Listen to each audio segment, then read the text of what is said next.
प्रथम डाक कांवड़ की संपूर्ण कथा।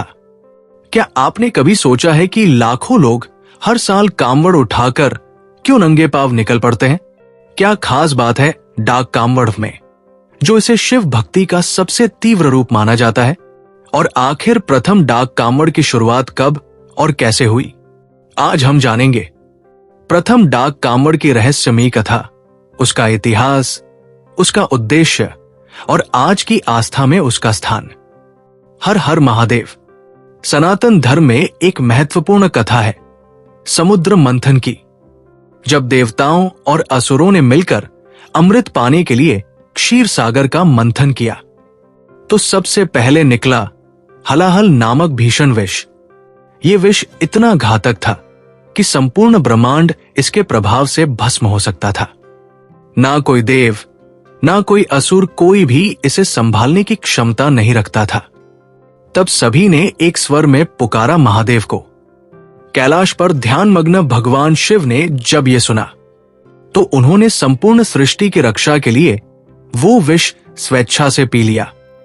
लेकिन शिव ने उसे निगला नहीं, उसे अपने गले में ही रोक लिया।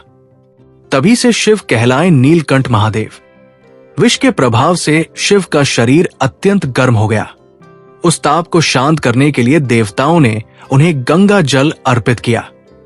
कहा जाता है ब्रह्मा, विष्णु और अन्य देवताओं ने गंगा तट से जल भरकर एक यात्रा की और कैलाश पहुंचकर भगवान शिव के मस्तक पर वो जल चढ़ाया।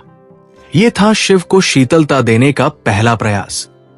यही पहला जल चढ़ाना कहलाया प्रथम जलाभिषेक। और यही थी प्रथम डाक कांवड़।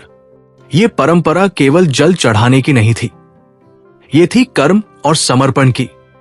नंगे पांव, तपते मार्ग, हाथों में जल और कंधे पर कांवड़, ये सब कुछ महादेव को शांत करने के लिए था।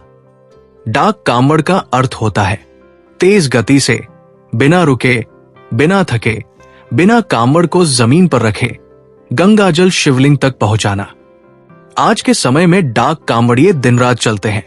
वे गंगा किनारे से जल भरते हैं, जैसे हरिद्वार, गंगोत्री, सुल्तानगंज, और फिर 100 से 150 किलोमीटर की यात्रा करते हैं। नियम बहुत कठोर होते हैं। कांवड़ को जमीन पर नहीं रखा जा सकता, जल गिरना निषिद्ध होता है। नंगे पांव चलते हैं।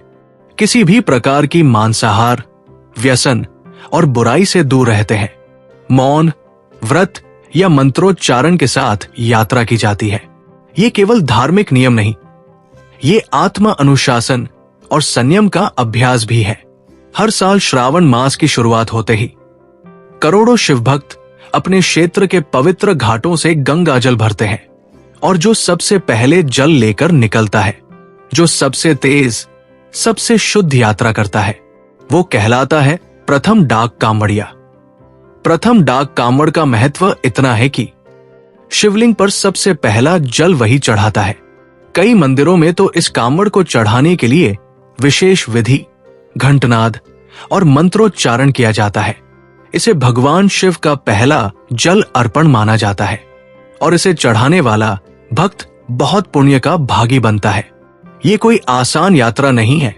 धूप, बारिश, भीड़, थकान, पर हर दर्द भूल जाते हैं शिव भक्त।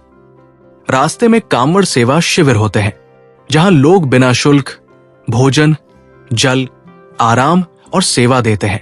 ये केवल भक्ति नहीं, एक सामाजिक संग्राम भी बन गया है। छोटी उम्र के बच्चे से लेकर वृद्ध व्यक्ति तक, महिलाएं, युवा, हर कोई हर हर महादेव के जयकारों के साथ इस यात्रा में सम्मिलित होता है। और जब कांवड़ शिवलिंग पर चढ़ती है तो आंखों से आंसू, हृदय में शांति और आत्मा में शिव समा जाते हैं। प्रथम डाक कांवड़ कोई सामान्य धार्मिक यात्रा नहीं, ये शिव के प्रति वो पहली पुकार है जो आज भी हर श्रावण मास में दोहराई जाती है। ये कथा हमें सिखाती है कि अगर भक्ति सच्ची हो तो शरीर नहीं, आत्मा चलती है। और जब संकल्प शिव के लिए हो तो रास्ता स्वयं बन जाता है। अगर आपको ये कथा प्रेरणादायक लगी तो इस वीडियो को जरूर लाइक करें, शेयर करें और कमेंट में लिखें हर हर महादेव। और हां, अगली वीडियो में हम जानेंगे कांवड़ यात्रा के अद्भुत नियम, रहस्य और चमत्कार।